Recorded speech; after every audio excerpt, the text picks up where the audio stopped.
مکہ کی فتح ایک اچانک ضرب کے بعد حاصل ہوئی تھی جس پر عرب ششدر تھے، اور ہمسایہ قبائل میں اتنی سکت نہ تھی کہ اس ناگہانی امر واقعہ کو دفع کر سکے۔ اس لیے بعض اڑیل طاقتور اور متکبر قبائل کو چھوڑ کر بقیہ سارے قبیلوں نے سپر ڈال دی تھی۔ اڑیل قبیلوں میں حوازن اور ثقیف سحر فہرست تھے، ان کے ساتھ مزر، جشم اور سعد بن بکر کے قبائل اور بنو حلال کے کچھ لوگ شامل تھے۔ ان سب قبیلوں کا تعلق کیسے اعلان سے تھا۔ انہیں یہ بات اپنی خودی اور عزت نفس کے خلاف معلوم ہو رہی تھی کہ مسلمانوں کے سامنے سپر انداز ہو جائیں، اس لیے ان قبائل نے مالک بن عوف نصری کے پاس جمع ہو کر یہ طے کیا کہ مسلمانوں پر یلغار کی جائے۔ اس فیصلے کے بعد مسلمانوں سے جنگ کے لیے ان کی روانگی عمل میں آئی تو جنرل کمانڈر مالک بن عوف ان لوگوں کے ساتھ ان کے مال مویشی اور بال بچے بھی کھینچ لایا اور آگے بڑھ کر وادی اوتاس میں خیمہ زن ہوا۔ یہ حنین کے قریب بنو حوازن کے علاقے میں ایک وادی ہے، لیکن یہ وادی حنین سے علیحدہ ہے، اور حنین ایک دوسری وادی ہے جو ذوالمجاز کے بازو میں واقع ہے۔ وہاں سے عرفات ہوتے ہوئے مکہ کا فاصلہ 10 میل سے زائد ہے۔ اوتاس میں اترنے کے بعد یہ لوگ کمانڈر کے پاس جمع ہوئے۔ ان میں درید بن سما بھی تھا۔ یہ بڑا بوڑھا ہو چکا تھا اور اپنی جنگی واقفیت اور مشورہ کے سوا کچھ کرنے کے لائق نہ تھا، لیکن وہ اصلاً بڑا بہادر اور ماہر جنگجو رہ چکا تھا۔ اس نے دریافت کیا کہ تم لوگ کس وادی میں ہو؟ جواب دیا اوتاس میں۔ اس نے کہا یہ سواروں کی بہترین جولان گاہ ہے، نہ پتھریلی ہے اور نہ کھائی دار ہے، نہ بھربری نشیب، لیکن کیا بات ہے کہ میں اونٹوں کی بلبلاہٹ، گدوں کی ڈھینچ اور بچوں کا گریہ اور بکریوں کی مہمہٹ سن رہا ہوں۔ لوگوں نے کہا مالک بن عوف فوج کے ساتھ ان کی عورتوں، بچے اور مال مویشی بھی کھینچ لایا ہے۔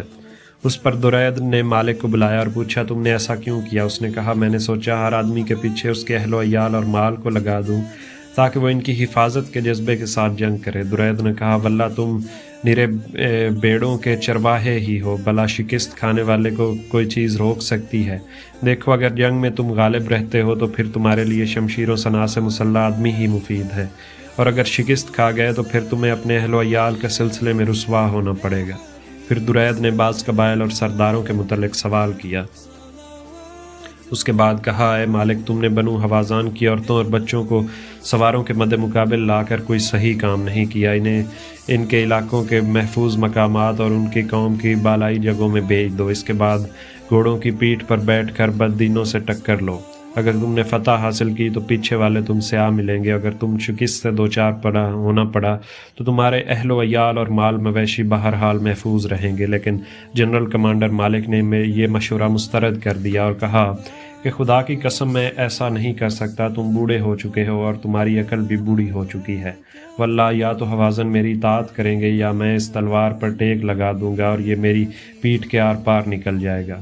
در حقیقت مالک کو یہ گوارا نہ ہوا کہ اس جنگ میں درید کا نام بھی یا مشورہ شامل ہو۔ حوازن نے کہا ہم نے تمہاری اطاعت کی۔ اس پر درید نے کہا یہ ایسی جنگ ہے جس میں نہ صحیح طور پر شریک ہوں اور نہ الگ ہوں۔ اس نے یہ شعر پڑھا کاش میں اس میں جوان ہوتا، تگ و تاز اور بھاگ دوڑ کرتا، ٹانگ کے لمبے اور بالوں والے اور میانہ قد کے بکری جیسے گھوڑے کی قیادت کرتا۔ اس کے بعد مالک کے وہ جاسوس آئے جو مسلمانوں کے حالات کا پتہ لگانے کے لیے مامور کیے گئے تھے۔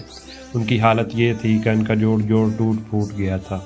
مالک نے کہا تمہاری تباہی ہو، تمہیں یہ کیا ہو گیا ہے؟ انہوں نے کہا ہم نے کچھ چت قبرے گھوڑوں پر سفید انسان دیکھے اور اتنے میں واللہ ہماری وہ حالت ہو گئی جسے تم دیکھ رہے ہو۔ ادھر رسول اللہ صلی اللہ علیہ وآلہ وسلم کو بھی دشمن کی روانگی کی خبر مل چکی تھی۔ چنانچہ آپ نے حضرت ابو حضرت اسلمی رضی اللہ تعالیٰ عنہ کو یہ حکم دے کر روانہ فرمایا کہ لوگوں کے درمیان گھس کر قیام کریں اور ان کے حالات کا ٹھیک پتہ لگائیں اور واپس آ کر آپ کو اطلاع دیں۔ انہوں نے ایسا ہی کیا۔ سنچر 6 شوال 8 ہجری کو رسول اللہ صلی اللہ علیہ وآلہ وسلم نے مکہ سے کوچ فرمایا۔ آج آپ صلی اللہ علیہ وآلہ وسلم کو مکہ میں آئے ہوئے 19واں دن تھا۔ 12,000 کی فوج آپ کے ہم رکاب تھی، 10,000 جو فتح مکہ کے لیے آپ کے ساتھ تشریف لائے تھے اور 2,000 باشندگان مکہ جن میں اکثریت 9 مسلموں کی تھی۔ نبی کریم صلی اللہ علیہ وآلہ وسلم نے صفوان بن امیہ سے 100 زرہیں ما آلات و اوزار ادھار لیں اور عتاب بن اسعید رضی اللہ تعالیٰ عنہ کو مکہ کا گورنر مقرر فرمایا۔